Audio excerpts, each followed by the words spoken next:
Alright guys, so for the kettlebell swing, essentially what you're going to do is you're going to pick up the kettlebell, just like that.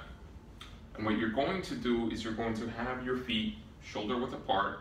And what you're going to do, I'm going to give you a profile view in a second. What you're going to do is you're going to have a slight bend at the knees, right? Just like this. And then if you watch football, pretend like you're about to hike the football. So you bring the kettlebell back. And as you do that, you're going to, keeping your back straight, you're going to kind of bend your back a little bit. Notice that I'm not going up and down. I'm going to, keep the kettlebell here, bend it back down. And what I'm going to do is I'm simply going to extend the hips, keeping my spine in line, extend the hips. And as I extend the hips, that's what's going to cause the momentum to bring the kettlebell up. And then I'm just going to continue the momentum. So kind of in a little bit of a slow motion, this is what it's going to look like.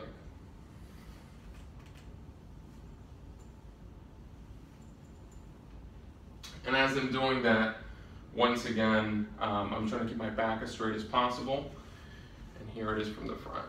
So feet a little bit more than shoulder width apart, shoulders back, head straight, bring it back, extend out, and so forth. And then a profile view again.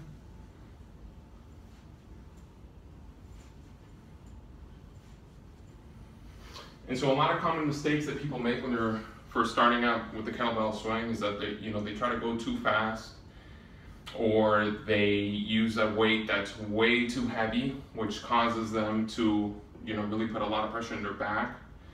So the kettlebell acts as a counterweight.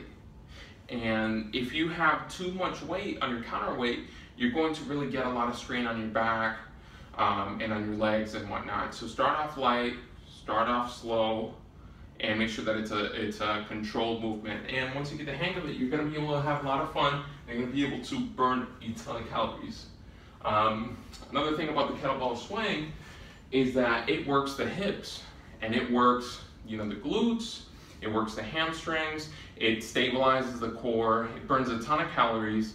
And one of the most important things about it is that it engages a lot of the hip muscles that are usually inactive throughout a person's day, because in modern society we really don't use the hip muscles that much.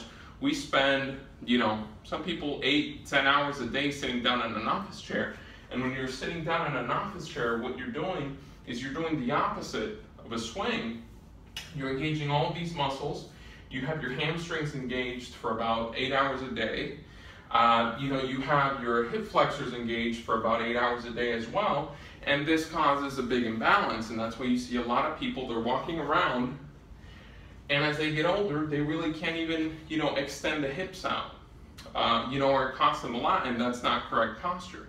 That may end up, causing a condition called lordosis, which is essentially just that. So once again, excellent exercise is one of the foundations of a lot of the kettlebell movements. So I highly recommend you go and you give it a shot.